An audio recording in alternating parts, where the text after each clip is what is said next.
Tu sais, la NASA n'explore pas seulement les étoiles, les planètes, les galaxies et les trous noirs. C'est difficile à croire, mais c'est vrai. L'agence américaine fait aussi des découvertes ici, sur notre planète. Alors, qu'est-ce que la NASA a découvert récemment? Y a-t-il de la vie sous la glace? Après avoir analysé des données, ils ont révélé que quelque chose d'incroyable se cachait sous la glace de l'Antarctique.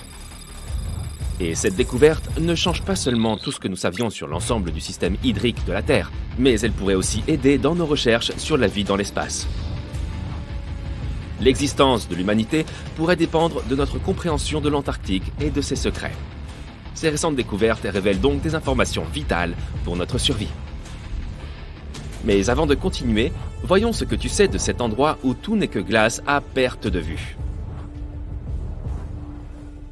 L'Antarctique est l'un des 7 continents de la planète, situé dans l'hémisphère sud. C'est le 5e plus grand continent en termes de superficie totale. Cela signifie qu'il fait presque 2 fois la taille de l'Australie. Tu veux voir de vrais météorites? Va en Antarctique. Grâce à son climat sec, l'Antarctique est l'un des meilleurs endroits au monde pour observer l'espace. Mais ce qui est encore mieux, c'est que tu peux trouver des météorites dans la surface blanche du continent. Les scientifiques ont déjà extrait environ 45 000 météorites de la glace. Et ils pensent en avoir détecté au moins 300 000 autres. Comme il n'y a pas beaucoup de roches sur ce continent, il est assez facile pour eux de les repérer grâce à leur couleur sombre. L'environnement sec et désertique de l'Antarctique favorise aussi leur préservation, même celles qui sont tombées sur Terre il y a plus d'1 million d'années. Et peux-tu imaginer une activité volcanique en Antarctique? Difficilement. Pourtant, c'est bien l'endroit où le feu rencontre la glace. C'est en Antarctique occidentale que l'activité volcanique est la plus importante. Les scientifiques ont récemment découvert qu'il existe 138 volcans rien que dans cette partie du territoire. Eh oui! Tu crois probablement qu'il fait toujours très froid en Antarctique, mais non. Ces régions côtières peuvent atteindre une température de 10 degrés Celsius. Mais t'es-tu déjà demandé à quoi ressemblerait l'Antarctique s'il n'y avait pas de glace? Cela peut sembler inimaginable maintenant, mais ce continent n'a pas toujours été recouvert de glace. D'accord, c'était il y a 34 millions d'années. Donc jusqu'à présent, personne ne pouvait savoir à quoi ressemblerait sa surface sans la glace. Mais la NASA a remédié à cela. Ils ont créé des simulations informatiques et ont dressé la carte la plus précise du continent à ce jour. Et ce qu'ils y ont vu est incroyable. Le continent n'est pas du tout plat comme on le croyait auparavant. Il est plutôt bosselé avec des vallées, des plaines ondulées et de hautes montagnes. Mais ce n'est rien à côté de ce qu'ils ont découvert sous la glace de l'Antarctique. Alors, qu'est-ce que c'est? Roulement de tambour, s'il vous plaît. La NASA a trouvé 2 nouveaux lacs subglaciaires. Et ce qui est encore plus cool, c'est qu'ils ont repéré ces lacs depuis l'espace. Comment est-ce possible? Si ta réponse est grâce à des satellites high-tech, alors tu as raison. En 2003, la NASA a lancé un satellite appelé IceSat, qui a mesuré la masse de la calotte glaciaire et la hauteur des nuages et des aérosols. Le satellite a aussi permis de créer cette carte de l'Antarctique sans glace. En 2010, l'Agence spatiale européenne a lancé un 2e satellite, Cryosat 2. Son objectif, suivre les changements d'épaisseur de la glace. Puis, en 2018, la NASA en a lancé un 3e, IceSat 2, pour prendre la relève d'IceSat. Il a mesuré l'élévation de la calotte glaciaire et l'épaisseur de la glace de mer. Il s'agissait du laser d'observation de la Terre le plus avancé de la NASA. Il a fourni des données de la plus haute précision. Et lorsque ces données ont été combinées avec celles des autres satellites, il a été possible de repérer ces 2 nouveaux lacs près de 2 autres de plus grande taille. Mais d'abord, comment est-il possible que ces lacs existent? L'épaisseur moyenne de la plupart des glaces de l'Antarctique est d'environ 1,9 km. Cependant, elle peut atteindre plus de 2,8 km d'épaisseur à certains endroits, surtout en hiver. On pourrait donc se dire qu'il n'y a rien en dessous. Mais la science nous dit le contraire. Ce n'est pas vraiment visible à l'œil nu. Pourtant, la glace du continent s'écoule lentement, mais constamment, et ce dans différentes directions sous la pression de sa propre masse. Mais pendant de nombreuses années, les scientifiques ne comprenaient pas comment l'eau se déplaçait.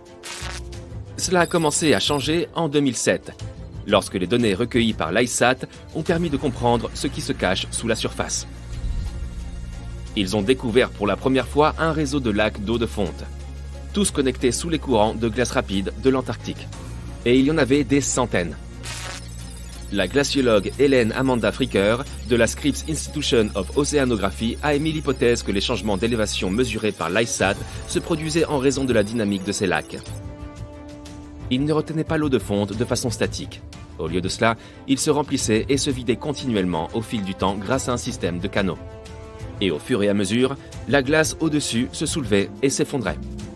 Mais où allait toute cette eau? Dans l'océan, bien sûr. Et il s'en écoule beaucoup. Une étude récente, coécrite par Fricker, a révélé que l'écoulement des eaux d'un lac déverse pas moins de 750 milliards de litres dans l'océan en seulement 3 jours. D'innombrables mystères concernant les phénomènes naturels attendent encore d'être résolus. Mais la découverte de ces 2 nouveaux lacs donne aux scientifiques une meilleure idée de la vitesse à laquelle la calotte glaciaire de l'Antarctique se modifie à mesure que le climat se réchauffe, ainsi que de la façon dont cela affecte les courants océaniques et l'élévation du niveau de la mer. Le cycle de remplissage et d'écoulement des lacs provoque également des fissures et des crevasses sur la couche de glace. Les informations que les chercheurs trouveront dans ces nouveaux lacs leur permettront donc de mieux comprendre ce qui se passe à la surface de la glace. Ils pourront aussi évaluer comment ce système de remplissage et d'écoulement influence la vitesse à laquelle la glace glisse dans les océans et les mers. Et cela signifie qu'ils pourront évaluer comment l'eau douce ajoutée peut modifier les écosystèmes marins. Cette découverte peut également nous permettre de savoir si la vie existe sous la glace. Génial! Les scientifiques ont foré à environ 1068 mètres dans la glace et ont découvert que les échantillons d'eau prélevés dans l'un des lacs contenaient environ 10 000 cellules bactériennes par millilitre. Un nombre aussi élevé de vie bactérienne est un bon signe, car cela signifie que les eaux glacées pourraient aussi abriter ces formes de vie plus développées, comme des micro-animaux. Et l'un de ces nouveaux lacs pourrait même être l'endroit où ils vivent. Mais le plus fascinant, c'est que ces nouveaux lacs pourraient les aider à comprendre si la vie est possible sur d'autres planètes. Les scientifiques pensent que la vie sous la surface gelée de la planète Mars, s'il y en a, pourrait correspondre au modèle observé dans les lacs de l'Antarctique. Il est donc possible qu'ils trouvent de nouvelles informations cruciales sur le type de vie qui a pu exister sur la planète rouge. Mais les hivers y sont plutôt rudes. La température la plus basse sur Terre est de moins 89,2 degrés Celsius. En 2010, la température est même tombée à moins 93,2 degrés Celsius. Et le ressenti de ce froid est bien pire en raison des vents forts et secs. Savais-tu que la superficie de la glace de l'Antarctique change aussi tout au long de l'année? Elle fait environ 3 millions de kilomètres carrés en été. Mais en hiver, elle atteint 19 millions de kilomètres carrés. Pourtant, malgré ces changements, elle reste le plus grand morceau de glace existant sur Terre. Désolé l'Arctique, c'était bien tenté. Tu as déjà vu des manchots?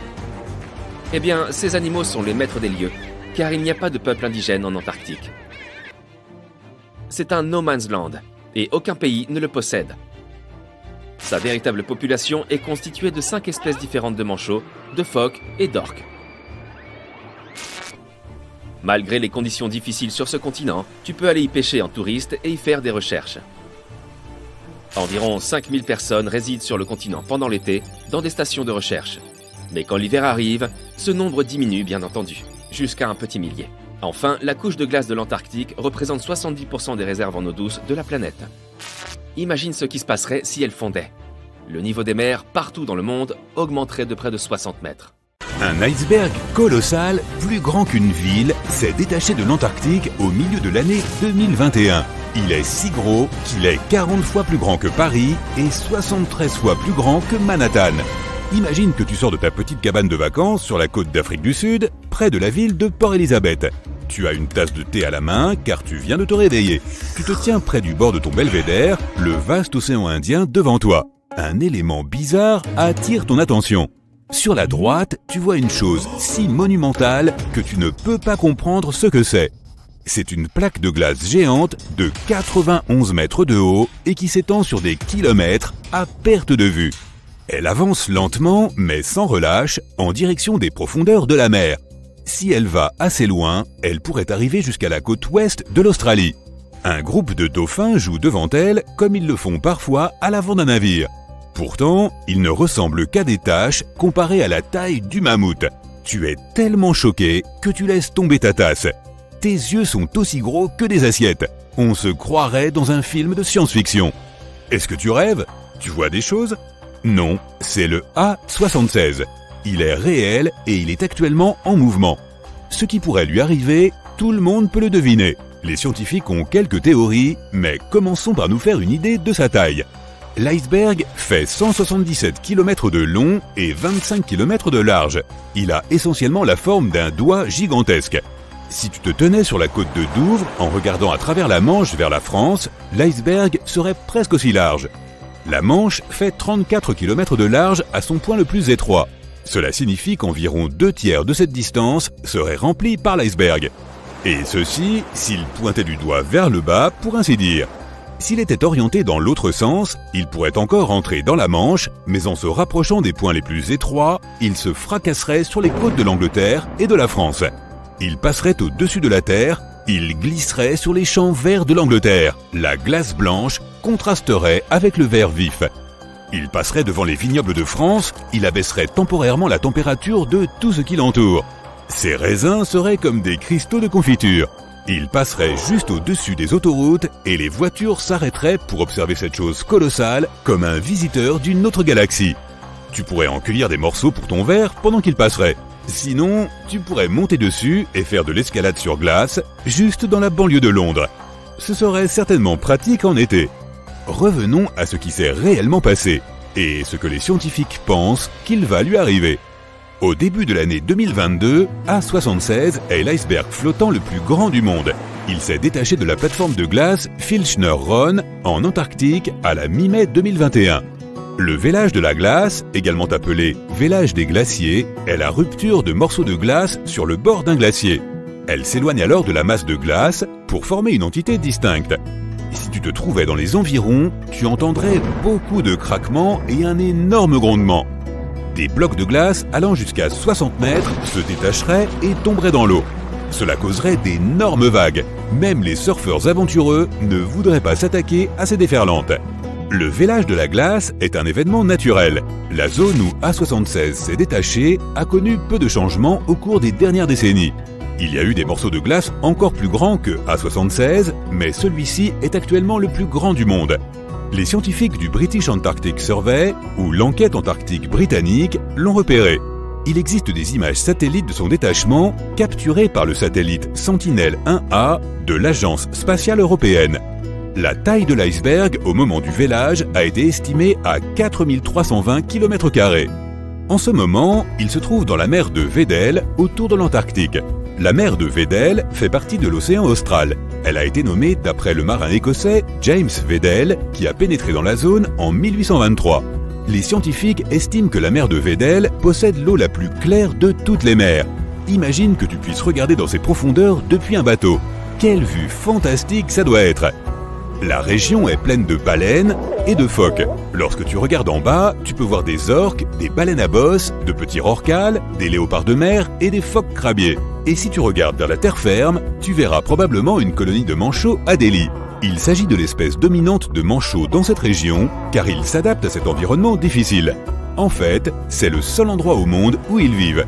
Quel incroyable éventail d'animaux sauvages à observer, confortablement installés sur le pont du navire, tout en buvant une autre tasse de thé chaud. Il fait assez froid dans ces régions, en plus, tu es arrivé le premier. Pour avoir une idée de ce qui pourrait arriver à A76, les scientifiques se réfèrent à d'autres données comme un iceberg encore plus gigantesque appelé A68. Il s'est détaché de la plateforme de glace Larsen C au large de l'Antarctique en 2017. Bien que cela puisse être passionnant, quoique un peu intimidant, de penser qu'il a également remonté la Manche, A68 a flotté vers des mers plus chaudes et au début de 2021, il s'était pratiquement désagrégé. C'est une disparition relativement rapide. Certains icebergs ont été observés en train de flotter pendant 18 ans. Supposons qu'ils restent dans les eaux relativement froides. Tout dépend de l'endroit où A76 décide d'aller. Les satellites ont aidé les scientifiques à suivre ces déplacements monstrueux alors qu'ils passaient inaperçus auparavant. C'est ainsi qu'ils savent qu'au 148e jour, cet iceberg s'est divisé en 3 fragments appelés de manière imagée A76A, A76B et A76C. Les chiffres sont peut-être ennuyeux, mais ils sont basés sur le quadrant de l'Antarctique dans lequel ils ont été aperçus pour la première fois. Si ces énormes morceaux se brisent complètement, ils ne contribueront pas à l'élévation du niveau des mers, car ils faisaient déjà partie de la plateforme de glace flottante. Imagine ces morceaux de glace dans ton verre. Ils prennent déjà une certaine quantité d'espace. Ils vont simplement se transformer en eau. Les icebergs comme celui-ci sont différents des glaciers ou des couches de glace que l'on trouve sur Terre. Ce sont ces derniers qui contribuent à élever le niveau des mers lorsqu'ils se détachent et fondent. Par exemple, si l'ensemble de la calotte glaciaire de l'Antarctique fondait, cela pourrait faire monter le niveau des mers de près de 18 mètres. Si tu penses que le A76 est énorme, et il l'est clairement, il y en a un autre qui le fait paraître petit en comparaison. Dans les archives, le plus grand iceberg a été aperçu en novembre 1956 à 240 km à l'ouest de l'île Scott, dans l'océan Pacifique Sud. Ironiquement, il a été vu par un navire connu sous le nom de USS Glacier. Il avait une taille de plus de 31 000 km². Cet iceberg était plus grand que la Belgique. Ce qui peut arriver aux morceaux de l'A76 dépendra de quelques facteurs. Les courants océaniques peuvent avoir un impact significatif, de même que la direction et la vitesse du vent. Ils peuvent se rapprocher des côtes ou ils peuvent geler pour former une banquise. Ils peuvent également dériver vers des eaux peu profondes et toucher le fond marin, ce que l'on appelle le gougeage du fond marin. La partie la plus profonde de l'iceberg peut agir comme la quille d'un bateau. Elle s'enfonce dans le fond de l'océan et sa propre taille le fait avancer. Bientôt, il déchire le fond, créant un long et étroit sillon ou une gouge. Les poissons se disperseraient, la terre tremblerait, le bruit serait énorme. C'est un fait assez commun dans les environnements du large, près des endroits où se trouve la glace. Tu ne voudrais pas être en train de faire de la plongée à proximité quand l'un de ces phénomènes se produit. Cependant, ce serait une vue spectaculaire. En général, les icebergs se détériorent en fondant et en se fracturant, ce qui, comme tu peux l'imaginer, modifie leur masse et leur surface. Combiné au vent et au courant marin, cela peut rendre difficile la simulation des icebergs. En ce qui concerne le A76, nous devrons attendre et voir. Avant de partir, revenons à notre voyage imaginaire dans la Manche. L'île de glace, 73 fois plus grande que Manhattan, avec son gigantesque doigt gelé pointé vers la mer Celtique, avance sans cesse, sans pouvoir être arrêtée. Des centaines de milliers de personnes ont afflué sur les côtes d'Angleterre et de France pour assister à ce spectacle extraordinaire. Au sommet de la glace, des milliers de pingouins jouent joyeusement. Ils semblent presque saluer les nombreux spectateurs qui les encouragent à poursuivre leur chemin. Les enfants sautent de joie devant le spectacle le plus impressionnant qu'ils aient jamais vu.